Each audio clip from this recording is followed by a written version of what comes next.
कथा में बताया, जब देवराज इंद्र ने धर्मिष्ठ ऋषि शिलाद को स्वर्गलोक में जाने से रोक दिया तो उन्होंने अपने तप से एक नवीन स्वर्गलोक की रचना करनी आरंभ कर दी। तो क्या वे उस कार्य में सफल हो गए? अपनी संपूर्ण आयु विकार रहित जीवन व्यतीत करने और निस्वार्थ भाव से प्रभु की भक्ति और पुण्य कर्म करने के कारण ऋषि शिलाद के तप आरंभ करते ही उनकी प्रचंड तपोशक्ति जागृत हुई, जिसके प्रताप से वो अपने लिए एक नवीन स्वर्गलोक निर्माण करने के लिए प्रतिबद्ध थे। ओम नमः शिवाय, ओम नमः शिवाय, ओम नमः शिवाय, ओम नमः शिवाय, ओम नमः शिवाय, ओम नमः शिवाय। हमने इस परिस्थिति को सुलझाने का जो उपाय किया है, उसका ऐसा भीषण परिणाम क्यों हो रहा है? ऐसा तब तो ऋषि शिलाद को संतान की प्राप्ति के लिए करना चाहिए था, ना कि नवीन स्वर्ग के निर्माण के लिए।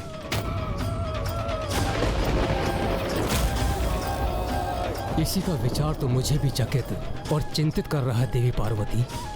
ऋषि शिलाद अपने संपूर्ण जीवन में किसी भी मनोविकार से प्रभावित नहीं हुए हैं, किंतु अब ये क्रोधवश अपने पर नियंत्रण न रखकर वो इस अत्यंत विनाशकारी निर्णय पर क्यों अड़े हैं? कहीं अपने क्रोध के आवेश में ऋषि शिलाद अपनी तपोशक्ति का हास न कर ले, जो उन्होंने वर्षों के सात्विक जीवन एवं प्रभु की भक्ति से अर्जित की है। कहीं इस कारण वो महादेव के अवतार को पुत्र रूप में पाने की योग्यता न खो दे। यदि ऐसा हुआ तो प्रभु महादेव कभी अपने एकाकीपन से बाहर नहीं आ पाएंगे।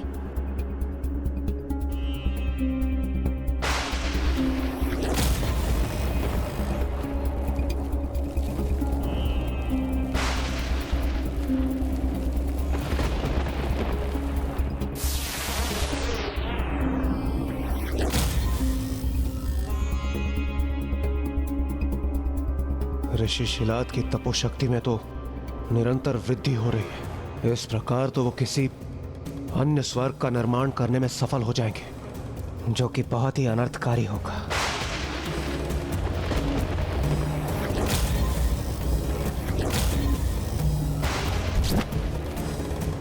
इस समस्या के समाधान हेतु मुझे देवराज इंद्र को कुछ स्मरण कराकर उन्हें ही क्रियाशील करना होगा।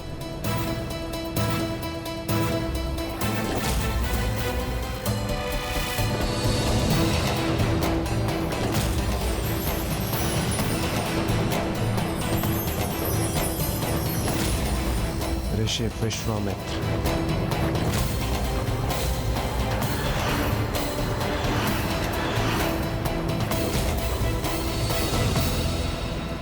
हाँ देवगण, ऋषि विश्वामित्र,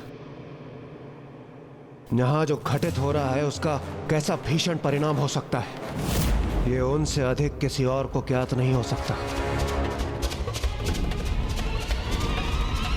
जो अनर्थकारी निर्णय ऋषि शिलाद ने लिया है, उसे परिवर्तित करने में केवल वो ही हमारी सहायता कर सकते हैं। किंतु इंद्रदेव, हमें सर्वथा सावधान रहना होगा, क्योंकि ऋषि विश्वामित्र अपने क्रोध के कारण पूरे जगत में विख्यात है।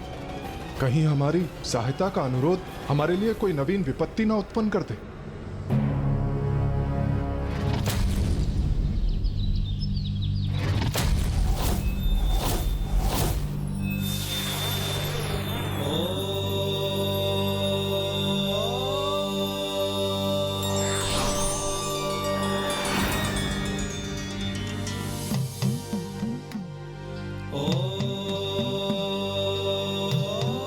ऋषि विश्वामित्र तो अत्यंत गहन ध्यान में विलीन है।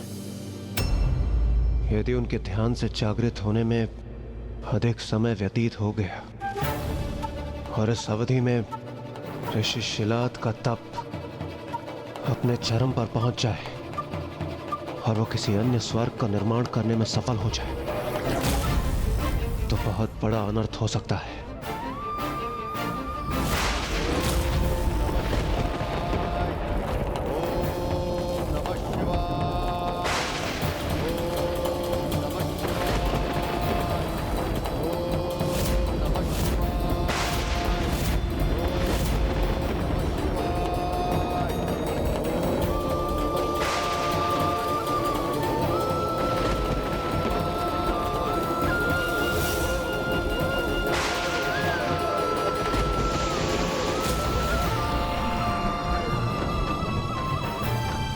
हमें तो अभी से इस नवीन स्वर्ग के दृश्य दिखाई देने लगे।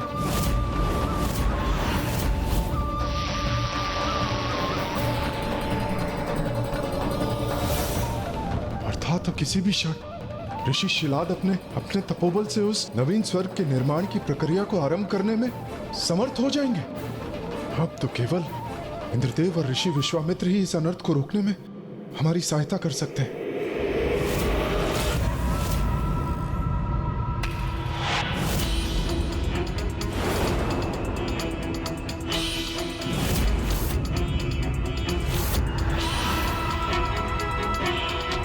यदि मैंने ऋषि विश्वामित्र का तप भंग किया तो वो क्रोधित हो उठेंगे। इसलिए उचित यही होगा कि मैं ब्रह्मदेव से पूछ लूं कि अब हमें करना क्या चाहिए। देवराज, प्रणाम ऋषिवर। ऋषिवर, मैं तो यहाँ इसलिए आया था कि मुझे ज्ञात है।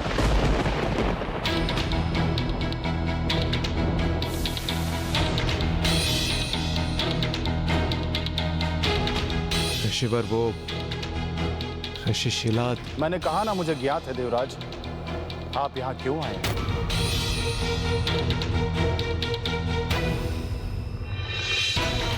मैं ऋषि शिलाद को समझाकर ये प्रयास करूंगा कि पुनः वैसी दुर्भाग्यपूर्ण स्थिति उत्पन्न ना हो जो पूर्व में भी घटित हो चुकी है। धन्यवाद ऋषिवर।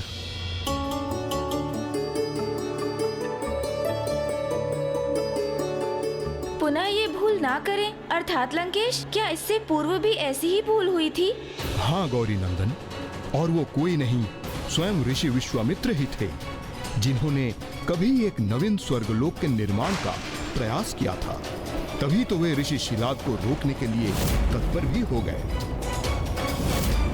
ओम नमः शिवाय, ओम नमः शिवाय, ओम नमः शिवाय, ओम नमः शिवाय, ओम नमः शिवाय, ओम नमः शिवाय, ओम नमः शिवाय, ओम नमः शिवाय, ओम नमः शिवाय, ओम नमः शिवाय, ओम नमः शिवाय, ओम नमः शिवाय, ओम नमः शिवाय, ओम नमः शिवाय, ओम नमः शिवाय, ओम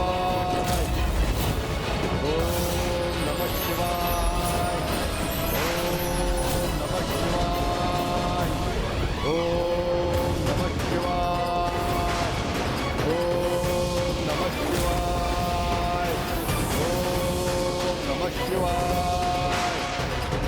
ऋषि शिलाद ने तो नवीन स्वर्ग के निर्माण की प्रक्रिया आरंभ भी कर दी है। अब तो केवल हम आशा ही कर सकते हैं।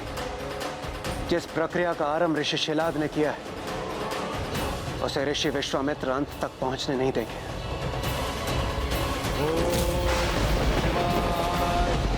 ओम नमः शिवाय,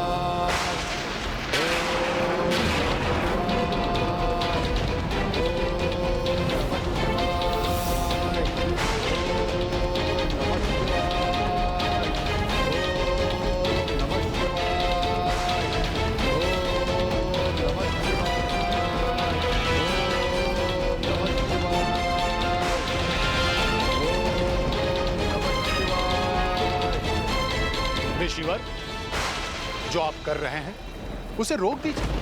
ओम नमः शिवाय, ओम नमः शिवाय।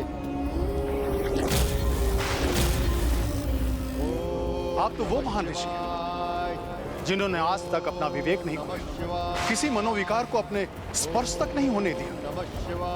फिर इस क्रोध रूपी मनोविकार से क्यों प्रभावित हो? मेरा आपसे अनुरोध है कि आपने आज तक जो कुछ भी अर्जित किया है उसे इस तरह से व्यर्थ न गवाएं।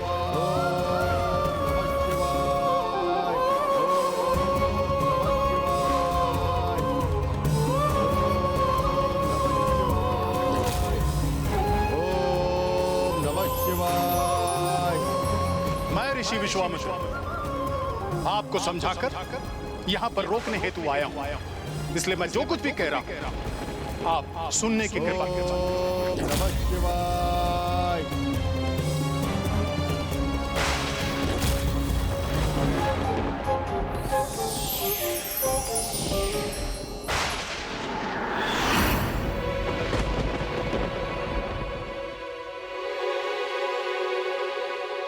ऋषि विश्वामित्र, आप यहां? मेरा प्रणाम स्वीकार करें ऋषिवर। आप जो कुछ भी कर रहे हैं सर्वथा अनुचित है। अपने वर्षों की साधना से अर्जित तपोशक्ति को इस प्रकार व्यर्थ न गंवाएं। ऋषिवर, सत्य तो यह भी है कि मुझे स्वर्गलोक में प्रवेश करने से रोका गया। मेरा घोर अपमान हुआ है वहां, इसलिए ऋषिवर मैं क्षमा चाहता हूं। मैं आपका अनुरोध स्वीकार नहीं कर सकता।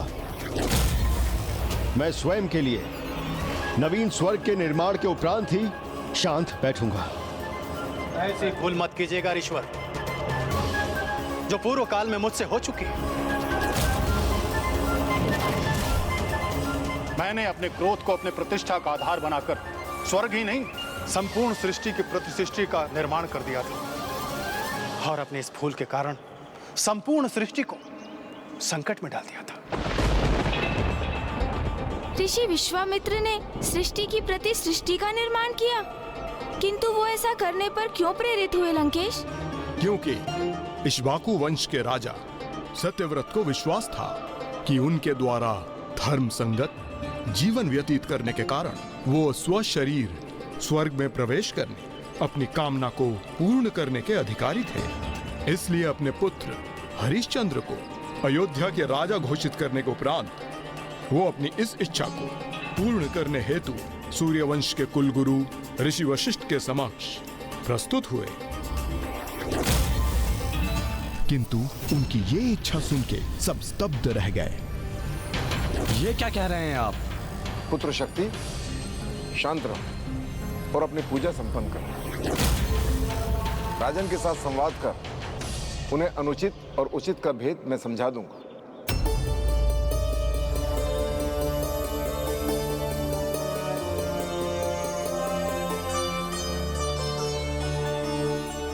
आप जो चाहते हैं वो मैं नहीं कर सकता राजन, क्योंकि आपकी इच्छा प्रकृति के नियमों के विरुद्ध है। किसी भी मनुष्य को सशरीर स्वर्गलोक में प्रवेश करने की अनुमति नहीं है राजन। आपको सशरीर स्वर्गलोक भेजकर मैं इस नियम का उल्लंघन कदापि नहीं करूंगा। मुझे ज्ञात है आप ऐसा अवश्य कर सकते हैं गुरुदेव। मैंने कभी भी आपकी बात का उल्लंघन नहीं किया है, तो आज आप भी मेरा ये निवेदन स्वीकार करने के लिए बाध्य हैं गुरुदेव। संपूर्ण जीवन मैंने सत्कर्म किए हैं और ये अधिकार अर्जित किया है, इसीलिए आज मैं आपका कोई भी अन्य उत्तर नहीं सुनूंगा। और जो मैं कह रहा हूं वो तो आपको अवश्य ही करना होगा। क्षमा कीजिए पिताश्री, किंतु प्रतीत होता है राजन अपनी मर्यादा भूल चुके हैं। अपनी लालसा पूर्ण करने के लिए अपने ही गुरु का अपमान कर रहे हैं। कि ये अपमान कैसा ऋषिपुत्र? मैंने अपना राजपथ स्वेच्छा से अवश्य त्याग किया है, किंतु अभी भी मैं एक राजा का पिता हूँ। इसीलिए मेरे गुरु और प्रजा होने के नाते आपके पिता के लिए अनिवार्य है कि वो मेरे आदेश का पालन करें। आदेश? पिताजी को आदेश देंगे आप, वो भी अपनी एक अनुचित इच्छा पूर्ण करने के लिए? प्रतीत होता है राजन कि आपकी मति ही भ्रष्ट हो गई हो। ऐसी धृष्टता करने का अधिकार कैसे प्राप्त हुआ आपको? धृष्टा मैं नहीं, आप कर रहे हैं ऋषिपुत्र। स्मरण रखिए, मैं अभी भी एक राजा का पिता हूँ और मेरे लिए अपनी प्रजा को आदेश देना कदापि अनुचित नहीं है। राजा के आदेश का उल्लंघन घोर राजद्रोह होता है, इसीलिए मेरे आदेश को टालने का अपराध मत कीजिए गुरुदेव, अन्यथा क्या राजन?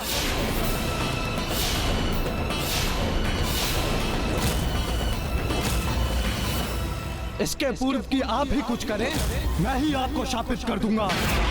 और इस दुस्साहस के उपरांत आज आप अपना स्वर्ग जाने का अधिकार तो खो ही चुके हैं और मेरे श्राप के प्रभाव से आप विघ्नित हो जाएंगे।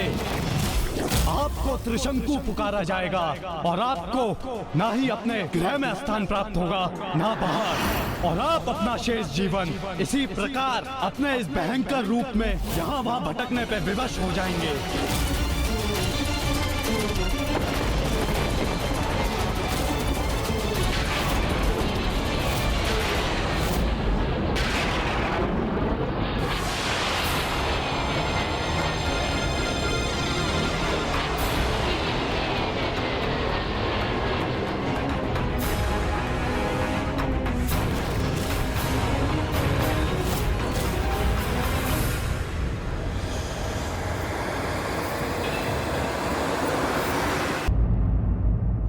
क्या हुआ लंकेश? क्या त्रिशंकु के रूप में महाराज सत्यव्रत अपने राज्य की सीमा से बाहर निर्जन स्थानों में विचरण करने पर विवश हो गए? हाँ, उनकी तो दुर्दशा का वर्णन करना भी कठिन है गौरीपुत्र, क्योंकि वो जहाँ जाते उनके विकृत रूप को देखकर उन्हें कोई पहचान नहीं पाता और वो सभी की घृणा, तिरस्कार एवं धुतकार के पात्र बनते। फिर इसी प्रकार एकाकी यहाँ वहाँ भटकते हुए उनकी भेंट ऋषि विश्वामित्र से हुई, जिनकी ऋषि वशिष्ठ के साथ प्रचंड प्रतिद्वंदिता थी और त्रिशंकु ने दोनों महर्षियों के मध्य इसी परस्पर द्वेष का लाभ उठाने का निर्णय लिया। रुकिए!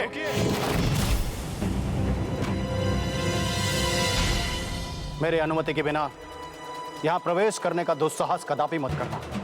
प्रणाम ऋषिवर। प्रतीत होता है कि आप भी मुझे इस रूप में पहचानने में असमर्थ रहे हैं।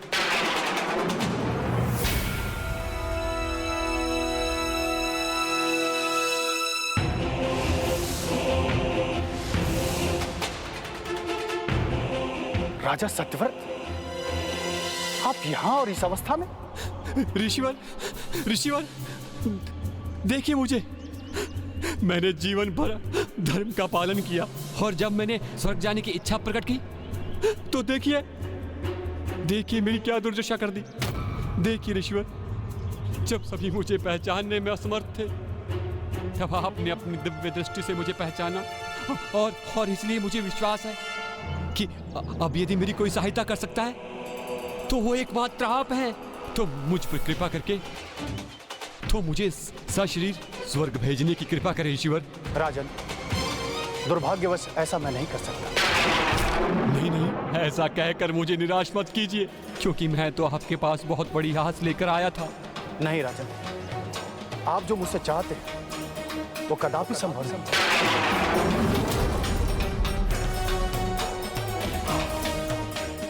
उचित है ईश्वर, अब मेरे पास कोई उपाय शेष नहीं है। मैं तो यहाँ इसलिए आया था कि जो ऋषि वशिष्ठ के आश्रम में ना हो सका वो आप अवश्य कर देंगे, वो आप अवश्य कर देंगे।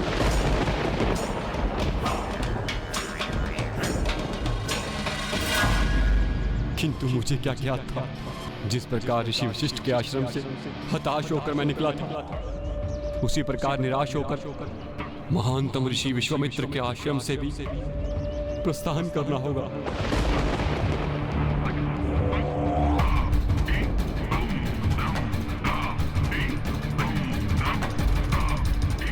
रुकिए राजन, जो ऋषि वशिष्ठ के आश्रम में होता है वो मेरे ही आश्रम में कदापि नहीं होता। यहाँ पर आया हुआ याचक कभी निराश नहीं लौट सकता। मैं आपको वचन देता हूं कि मैं सभी आवश्यक अनुष्ठान करूंगा और आपको सशरीर स्वर्गलोक प्रवेश करूंगा। इसीलिए तो ये मान्यता सर्वथा उचित है कि कभी किसी के प्रति द्वेष की भावना के साथ कुछ नहीं करना चाहिए, अन्यथा उसके मन में स्थित ये द्वेष का भाव स्वयं उसकी ही हानि करने पर बाध्य कर देता है। लीजिए लंकेश, जल ग्रहण कीजिए।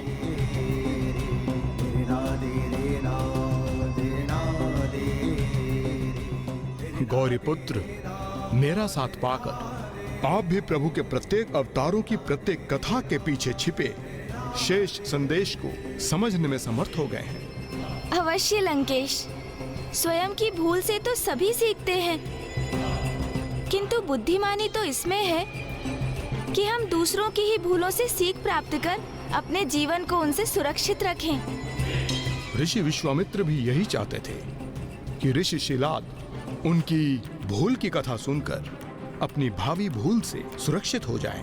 लंकेश, किंतु त्रिशंकु की कथा में आगे क्या हुआ? ऋषि विश्वामित्र द्वारा प्रति सृष्टि का निर्माण कब और क्यों हुआ?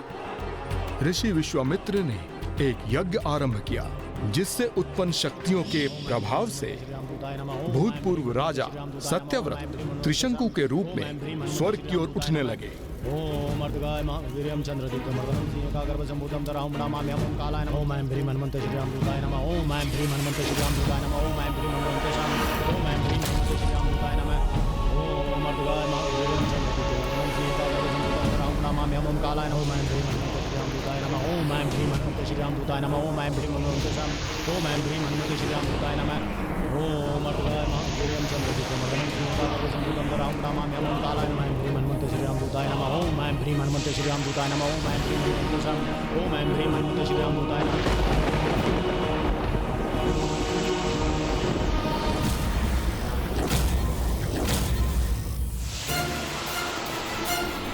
ये क्या कोई अनुमति लिए बिना ही स्वर्ग लोक में प्रवेश करने का प्रयत्न कर रहा है? नहीं वायुदेव, ये अवश्य किसी की तपोशक्ति से उत्पन्न कोई प्रवेश द्वार है जिसके माध्यम से कोई स्वर्ग के भीतर आने का प्रयास कर रहा है।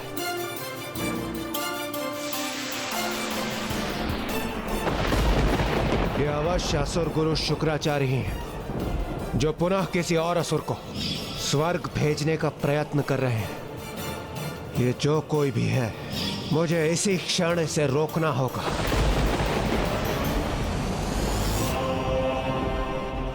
और इस प्रकार देवराज इंद्र सहित सभी देवगण त्रिशंकु को स्वर्गलोक में प्रवेश करने से रोकने के लिए तत्पर हो गए।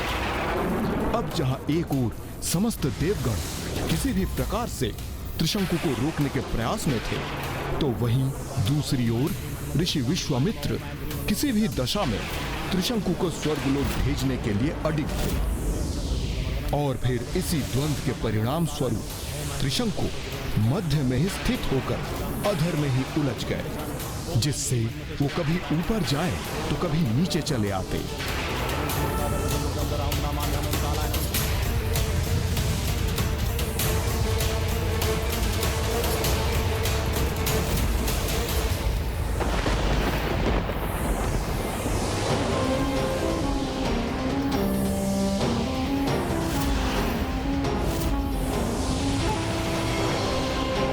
असुर गुरु शुक्राचार्य नहीं, ये तो ऋषि विश्वामित्र है।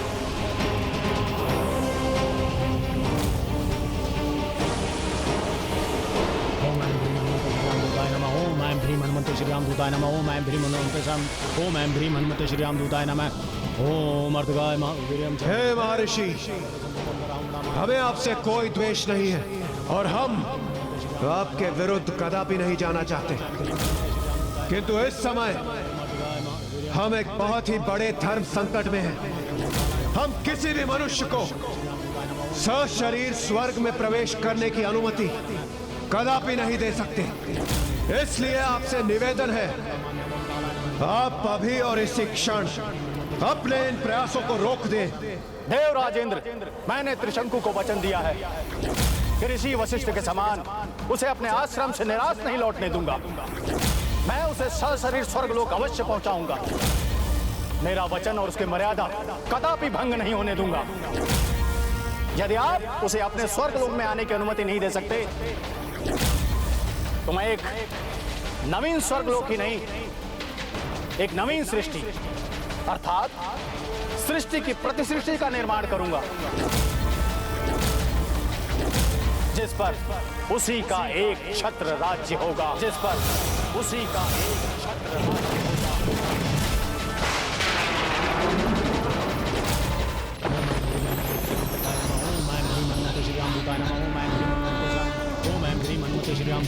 मेरे लिए एक प्रति सृष्टि का ही निर्माण करेंगे ऋषि विश्वामित्र।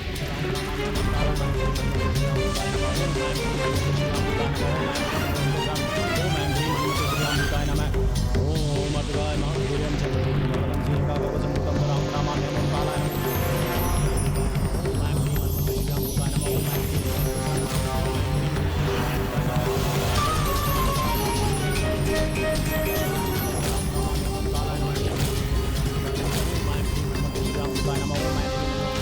ऋषि विश्वामित्र ये कैसा अनर्थ कर रहे हैं? ये तो एक अन्य सृष्टि का निर्माण कर रहा है जो सर्वथा अनुचित है।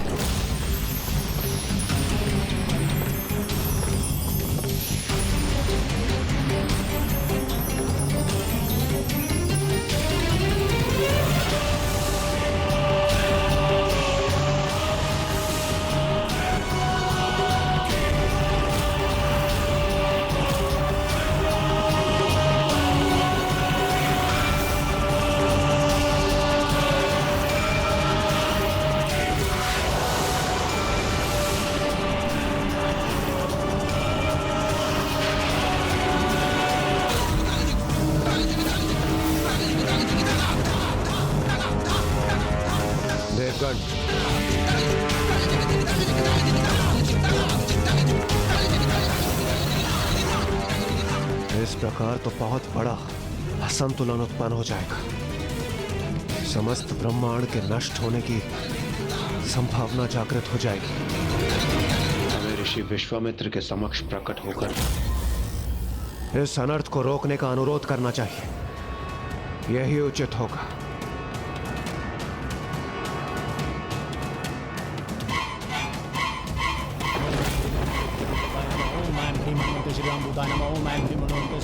ओम ऐं ह्रीं हनुमते श्री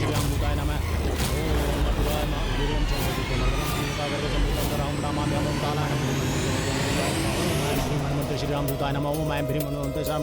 ओम ऐं ह्रीं हनुमते श्री राम दूताय नमः। ओम अर्धगाय महावीर्यं चंद्रदीपं। हे ऋषिवर, हे धर्मात्मा, हमारे समस्त दोषों को क्षमा कर दीजिए और इस अनर्थ को होने से रोक दीजिए। ऋषिवर, हमारा आपसे कोई विरोध नहीं। हम तो त्रिशंकु को सशरीर स्वर्ग में प्रवेश करने से केवल इसलिए रोक रहे थे क्योंकि वो धर्म विपरीत होने के साथ साथ उसका स्वर्ग में प्रवेश करना सृष्टि के नियमों के विपरीत होगा। अपने वचन पे अडिग रहना मेरा कर्तव्य है। मैं अपने वचन से कभी पीछे नहीं हटता और ना ही कभी हटूंगा। ऋषिवर, भला ऐसा कोई भी कार्य आप कैसे कर सकते हैं जिसका आधार ही धर्म का विरोध है? हे ऋषिवर, किसी भी मनुष्य का सशरीर स्वर्ग लोक में प्रवेश करना तो सर्वथा अप्राकृतिक है। इसलिए प्रकृति के विरुद्ध कुछ न हो, वही प्रयास कर रहे थे हम। ऋषिवर, प्रति सृष्टि का निर्माण वास्तविक सृष्टि के लिए महासंकट उत्पन्न कर देगा। आप अपने हट पर स्थिर रहने के लिए समस्त सृष्टि को नष्ट करने की संभावना प्रकट मत कीजिए ऋषिवर।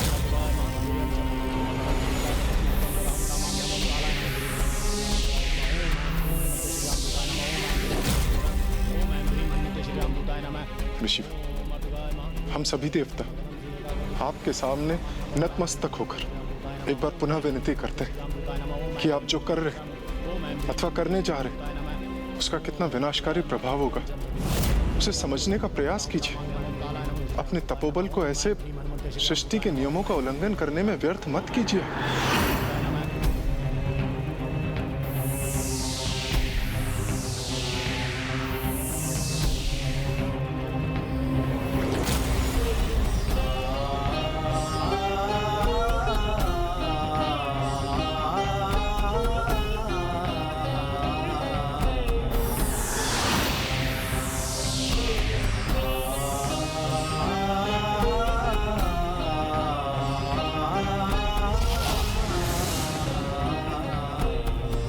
समस्त ग्रह अपने नियत पथ से भटककर अव्यवस्थित होने के लिए विवश हो गए।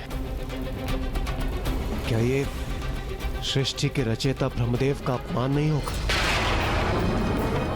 तो कैसा अनर्थ कर दिया मैंने? किंतु मेरे पास दूसरा कोई विकल्प भी तो नहीं था। अपने वचनानुसार मुझे त्रिशंकु को स्वर्गलोक भेजना ही था। अब जो हो गया उसे परिवर्तित नहीं किया जा सकता।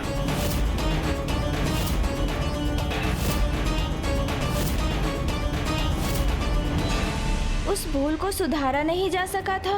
ओह, अर्थात इसका अर्थ तो फिर यही हुआ कि सब कुछ पुनः यथावत करने का अब कोई मार्ग ही शेष नहीं था।